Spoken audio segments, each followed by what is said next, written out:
Zahiriddin Muhammad Bobur faqatgina O'zbek, Turk adabiyotidagina emas, jahon adabiyotida o'z mavqeiga ega bo'lgan buyuk yozuvchi, buyuk shoir sanaladi.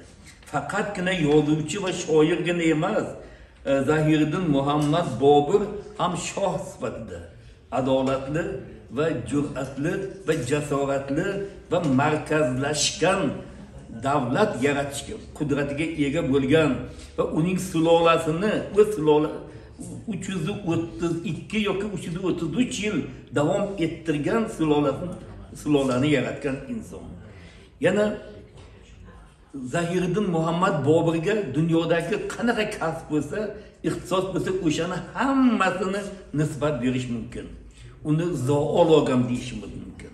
U Zahiriddin Muhammad Bobur tilshunos ham deyishimiz mumkin. Biolog ham deyishimiz mumkin va etnolog ham deyishimiz mumkin va etnograf ham deyishimiz mumkin, matanshunos ham deyishimiz mumkin. Dunyoda qanaqangi ixtisos bo'lsa, uning hammasini Zahiriddin Muhammad Bobur bobomizga nisbat bersa bo'ladi. Nega? Chunki Boburnoma ana shunday asarki, unda har bir soha haqida, har bir hatto matematika ham daxli bor. Hattoki mana misol Xujan bilan Konibodon o'rtasidagi masofani aytadi, nima 7 yil ochdi. Hozirgi kilometrga hisoblasangiz aynan to'g'ri keladi. Bu yerda matematika ham bor. Endi do'stlar, Boburni har bir insonni gapirishdan oldin avval ota-onasi va ajdodiy shajarasi surishtiriladi. Endi Boburni shajarasi haqida boshqa masalalar aytildi. Shajarasi haqida gapiradigan bo'lsak, u Amir Temurning 5-avlodi. Ulug'bek Mirzo Amir Temurning 3-avlodi bo'lsa, nabirasi bo'lsa, bu nima Zahiriddin Muhammad Bobur 5-avlodiga mansub bo'ladi. Ya'ni mana Amir Temurda yaxshi bilasizlarki, Amir Temurda shu 4 ta o'g'li, bitta qizi bo'lgan. Buni yaxshi bilsalaring kerak hammalar. 4 ta o'g'li, mana misol, mana shu Amir Temurda nimada Umar Shayx bo'lgan, Jahongir bo'lgan, Mironshoh bo'lgan, Shohruh bo'lgan va Og'abeki degan qizi bo'lgan. Endi Boburning shajarasi Mironshohdan boshlanadi. Mironshoh, ya'ni bu 30 yoshidagi ko'rgan farzandlari Mironshohdan shu nima shajara daraxtlari boshlanadi. Mironshohda endi Temurning 3-o'g'li bo'lgan. Mironshohdan Abu Bakr, Umar, Xalil Sulton va Sulton Muhammadlar tug'ilishadi. Endi yana Boburga daxl bo'lgan shajara Sulton Muhammadning shajarasidan kelib chiqadi. Sulton Muhammaddan keyin Abu Said Mirzo, Abu Saiddan keyin Umar Shayx Mirzo va Umar Shayxdan keyin mana hozir hammamiz alqayotgan, hammamiz shu asarlarga mahliyo bo'lib faxrlanib turgan Zahiriddin Muhammad Bobur bobomiz dunyoga keladilar. Zahiriddin Muhammad Boburning hali aytganimizdek bitta afsus qiladigan joyimiz bor. Hatto Karl Marksdek odam, kapitalga qarshi kapital yozgan inson, buni o'sha Boburlar sulolasini, Bobur dinastiyasini o'zbeklar va turklar dinastiyasi emas, allaqanday xatoliklar bois Mo'g'ullar dinastiyasi deb ataydilar. Mo'g'ullar dinastiyasi. Bu xatolikni endi butun jamoatchilik bir qilishimiz kerak. Mana shunday xatoliklarni shu nima tuzatishimiz kerak. O'sha Karl Marksda ham bir gapi borki, Bobur dilbar shaxs edi. Uning nabirasi Akbarshoh undan ham dilbarroq edi degan gapi bor. Endi shunday buyuk odam Karl Marks qanday holat bo'lishidan qat'iy nazar, u qanaqa tuzumda nima qilishdan qat'iy nazar, lekin Karl Marksdek odamdan ana shunday bahoni berilishi, bu bizning bobomizga, bizning bobomiz yaratgan qudratiga ham berilishi, bu juda katta gap, katta baho deb hisoblayman. Xo'p, endi Bobur tuzgan dinastiya haqida gapiradigan bo'lsak, mana Hasimjon aka 338 deb degan gaplar bo'ldi. Endi aniqrog'isi 333 yil, 32-33 yil. Ya'ni nimadan shu nimadan boshlanadi? 526-yildan boshlanadi, to 858-yilda oxirgi nimani Sulola, Boburiylar sulolasi, Temuriylar sulolasi shu bilan nima barham tugaydi. Endi mana qaranglar, eng qudrat qiyos uchun hamma narsani qiyosda o'rganamiz. Eng qudratli hisoblangan, butun dunyoni titratgan, larzaga solgan shu nima Sovet hukumati 70 yilgacha yetib bormadi. 70 yilda ostonasiga yetib bormadi qudratli bu davlat. Lekin Bobur tuzgan sulola, Boburiylar sulolasi, Temuriylar sulolasi 333 yil desagan bo'ladi, davom etdi. Bu juda katta gap. Hisoblaylar qanday hikmatda. Ana endi yana bir narsani aytishimiz kerakki, bu ana shunday buyuk shaxs, buyuk inson bobomiz hammadan yaxshi bilasizlar 1483-yil endi Boburga eslatilgan davrada tug'ilgan sanalarni eslamasak, bilsak ham takrorlamasak bo'lmaydi. 1483-yilda yil 14-fevralda Andijonda dunyoga keladilar. Hop, Amir Temurning 5-avlodi ekanliklarini aytdik. O'sha vaqtda Farg'ona hukmdori bo'lgan Umar Shayxning farzandi. 94-yilda Hakimjon aka aytib o'tdilar, buni 12 yoshida taxtga o'tirgan inson. Yana undan tashqari nimani u 1503-1504-yillarda, ya'ni 20-21 yoshlarida bu Afg'onistonni egallaydi. Afg'onistonga bu Afg'onistonda o'z hukmdorligini o'rnatadilar. 1519-1525-yillarda, ya'ni 36 yoshlardan to 42 yoshlargacha bo'lgan davr ichida Hindistonga 5 marta yurish qiladilar. 5 marta yurish qilib Hindistonni egallaydilar. Ana bu tariximizda o'tilgan narsalar. Yana bundan tashqari, yana 1500 endi nima Boburiylar saltanatiga asos soldilar. 1530-yil 26-dekabrda Agra shahrida vafot etadilar.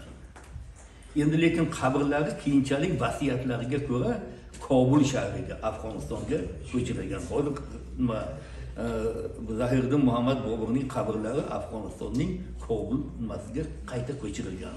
Shunday vasiyatlarga binoan. Bu endi umumiy shu nima shajaralari yo'q, endi bu tarjima hollaridagi ba'zi bir narsalarni eslatib o'tdik. Endi Bobur Mirzoni asosiy nima hammamizni maftun qilgan narsa ularning lirikalari.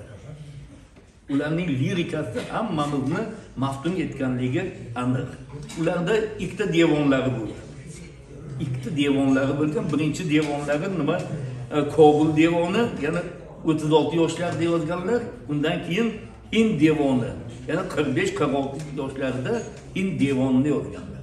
Yana ma'lum qilishadiki, aytishadiki, yana shu alohida bir devonlari ham bor, tanlangan, to'ldirilgan devonlari ham bor deyishadi-yu, aytishadi tarixchilar. Lekin bu devon hali topilgan yo'q, bizni qo'limizga tekkan emas. Agar u mumkin kelajakda bu topilib qolsa, yana nur ustiga nur, Bobur Mirzo bisotlariga yana bir yangi qo'shiqlar bo'ladi. Endi she'rlarning hajmi, she'rlari umumiy meroslarni hisobga oladigan bo'lsak, 400 dan ortiq ularning she'rlari. She'rlarning soni miqdori 400 dan ortiq. Shundan 119 tasi g'azallardan iborat. Qolgan 231 tasi ruboiy, tuyuq, farq, masnaviy va boshqa janrlarda yozilgan she'rlarni tashkil qiladi. Endi she'r asarlarining tematikasi qanaqa? Tematikasi boshqa shoirlarda bo'lgani kabi, ularda ham oshiqona she'rlar bir guruh, yana undan keyin ta'limiy she'rlar va tasavvufiy she'rlar va avtobiografik xarakterga ega bo'lgan she'rlar. Ana 4 ta tematika asosida Bobur Mirzoning ijodlarini, lirikalarini tahlil qilish mumkin. Yana bu Bobur she'riyatini nimada agar bir jumla bilan ifodalaydigan bo'lsak, Bobur she'riyati yoki lirikasini bir jumla bilan ifodalaydigan bo'lsak, bu intellektual qalb izhori. Bütün ijodiyotlarini bakın, intellektual qalb izhorini shu Bobur Mirzoda yaqqol va aniq ko'rish mumkin. Ularda uslublardagi samimiylik, ravonlik, yana uslubdagi yana fikrlarning tuganligi va mushakkallik. Mushakkallik degani bilasizlarki, bu shakllanganlik. Asarlarni har bir g'azallarni o'qing, ruboylarni o'qing, qit'alari, tuyuqlarini o'qing, o'shanda bir shakllangan bir fikr bor. Mushakkallik, tugalgan fikr. Endi mana bu Boburnoma haqida ko'p gaplar bo'ldi. Boburnoma haqida gapirildi. Juda ham bu haqda soatlab gapirish mumkin. Uni qanday aytib o'tganlaridek, ba'zilar voqeanoma deyishadi, ba'zan vaqoyi nomi bilan shuni bo'lgan 2-3 nomlar atalgan. Xo'p, unda voqealar qaysi dardagi voqealar o'z ichiga oladi degan savol bo'lishi mumkin. U 1494-yildan to 1529-yillarda kechgan voqealar qalamga olinadi. Voqealar qayerda kechgan? Voqealar Markaziy va Kichik Osiyoda bo'lgan voqealar. Keyin Yaqin Sharq va O'rta Sharqdagi voqealarni tasvirlanadi. O'sha Boburnomada ana shu manzillar va makinu makonlar haqida ma'lumotlar bo'lish mumkin.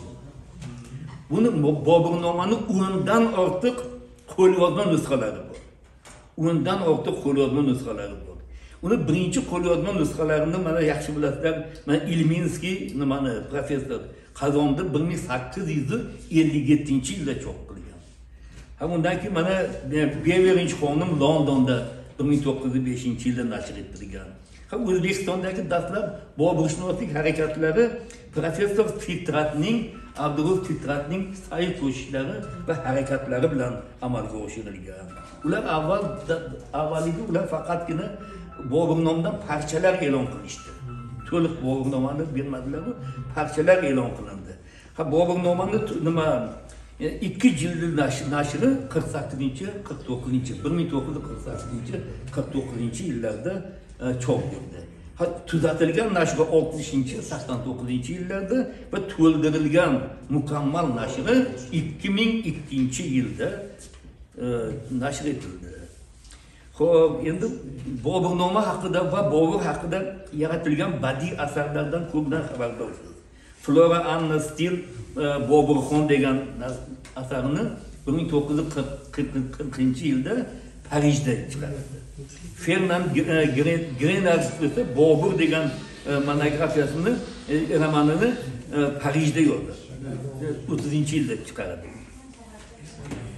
Harold Lem degan bir kishi mana Bobur Yo'lbars degan romanini New Yorkda 1931-yilda nashr etdi.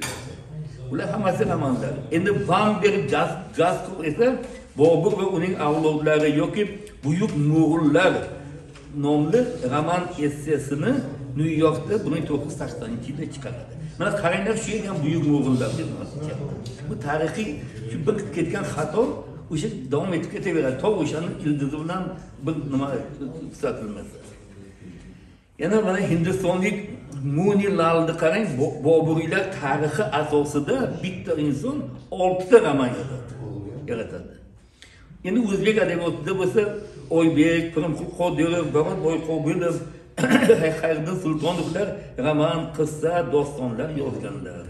Endi hammadan ko'proq xizmat qilganlarning qatoriga albatta Xurshid Davronni ham qo'shmasak bo'lmaydi. Chunki Xurshid Davron nimani Samarqand xayoli qissasi va Bobur sog'inchi piyesalarini ham yaratganlar. Qissa 91-yilda yozilgan, piyesa esa 97-yilda yozilgan va Muqimiy teatrida bu hatto sahnalashtirilgan. Xurshid Davronning yana Bobur ruboylariga sharhlar ham yozgan.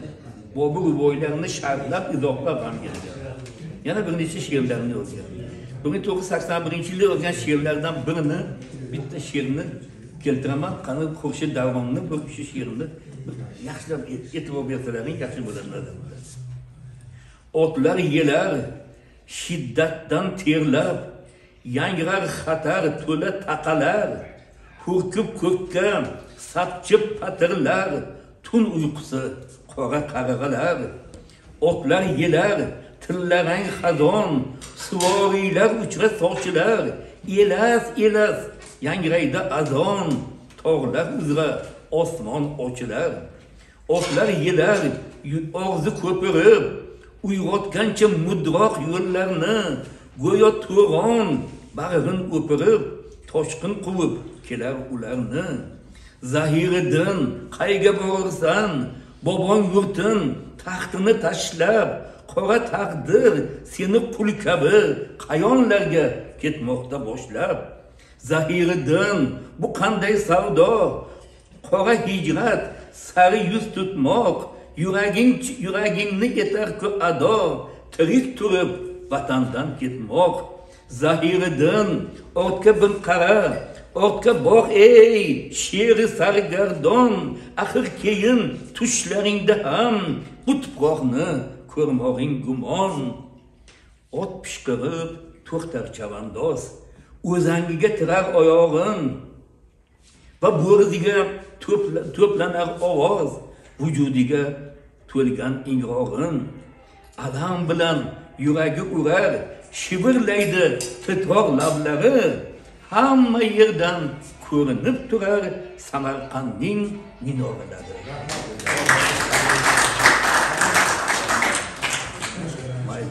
Mana endi bundan mana g'azallar, bir-ikki tahlillar bordi, ularga endi vaqtimiz uzmak.